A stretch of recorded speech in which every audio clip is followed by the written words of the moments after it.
Everything is fine. You have a roof, food, people who care about you, maybe a job, maybe a life that, on paper, looks exactly like what you were supposed to want. And yet, there's something underneath all of it, a quiet, hollow feeling that shows up uninvited. In the middle of a good day, at the end of a fun night, sometimes right after something you waited months for finally happens. You got what you wanted, and it felt like nothing. Not sadness, not pain. Something harder to name than either of those. Emptiness. And the most disturbing part isn't the feeling itself, it's that you can't explain it, because nothing is wrong, which somehow makes it worse. In 1954, two neuroscientists named James Olds and Peter Milner were running experiments on rats. They implanted electrodes into a specific region of the brain, a cluster of neurons now called the nucleus accumbens, and connected it to a lever. When the rat pressed the lever, it received a tiny pulse of stimulation directly to this region. The rats went insane for it. They pressed the lever up to 7,000 times per hour. They ignored food. They ignored water. They crossed electrified floors to reach it. Some pressed until they collapsed from exhaustion. And here's the part that changes everything. That region of the brain they were stimulating, it's not the pleasure center. Scientists spent decades assuming it was. They were wrong.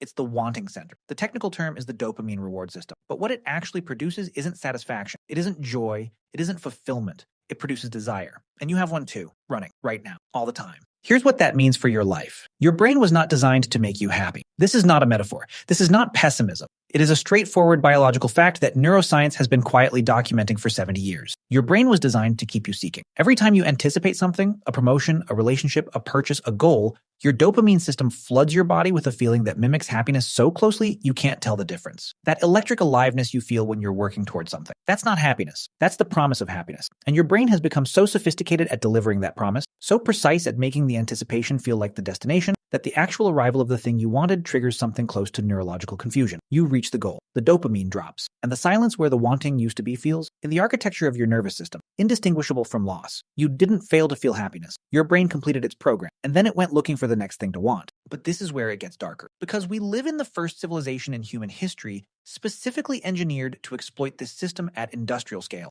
Every notification on your phone is a lever. Every scroll is a lever. Every like, every metric, every algorithmically optimized piece of content designed to resolve one curiosity loop while immediately opening 3 more. All of it levers. The rats in Olds and Milner's experiment pressed until they collapsed, and they had one lever. You have thousands. Psychologist Barry Schwartz called this the paradox of choice. The discovery that more options don't produce more satisfaction. They produce more anxiety, more comparison, more of the acute awareness that whatever you chose, something else might have been better. You're not empty because you have too little. You might be empty because you have too much, all of it constantly available, none of it requiring the kind of sustained effort and patience that historically gave human experience its texture and weight. Everything is fast, everything is frictionless, everything is optimal, and somehow the more optimized life becomes, the more people report feeling like something essential is missing, something unnamed, something just out of reach. And this is the part almost nobody talks about. There's a concept in existential psychology called the Sunday neurosis. Viktor Frankl, psychiatrist, Holocaust survivor, and one of the most quietly devastating thinkers of the 20th century, described it as the emptiness that floods a person the moment the week stops demanding things from them. Monday through Friday, the emptiness has nowhere to breathe. You're busy, distracted, in motion. The doing fills the space where the question would live, and then Sunday arrives. No tasks, no urgency. The life you built, sitting there quietly, asking nothing of you. And the question comes. Not loudly. It never comes loudly. Just underneath everything. A low-frequency hum that the noise of ordinary life keeps almost drowned out. Is this it? Frankl called this an existential vacuum. Not depression, not anxiety. Something more specific and more modern. The experience of a life that functions perfectly, and yet somehow fails to feel like it means anything. And he noticed something about the people who suffered from it most acutely. They weren't the people whose lives were hardest. They were often the people whose lives were most comfortable.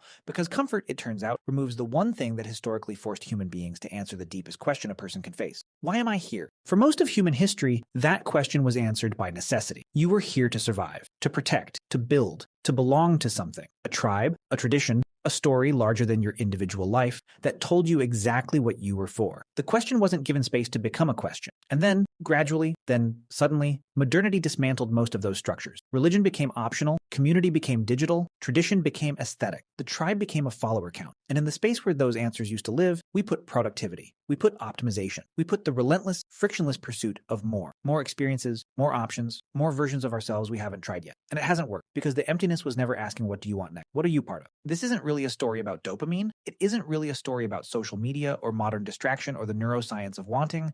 It's a story about meaning. and specifically about what happens to human beings when the structures that used to hand them meaning collapse, and nobody tells them they now have to build it themselves. Psychologist Irvin Yalom spent his career studying what he called the 4 ultimate concerns, the 4 unavoidable facts of human existence that sit beneath everything we do, everything we avoid, and everything we fill our lives with to keep from having to look at them directly. Death, freedom, isolation, meaninglessness. And of the 4, he found that meaninglessness was the one modern people were worst equipped to face. Not because it's the hardest, because it's the most invisible. Death you can name, fear you can feel, isolation announces itself. But meaninglessness is quiet. It doesn't feel like a crisis. It feels like a Tuesday afternoon that should feel fine. It feels like the end of a good night when the laugh track fades, and you're alone with your reflection in a dark phone screen. It feels like nothing is wrong, and yet somehow nothing is enough. That feeling has a name, and it's not a malfunction.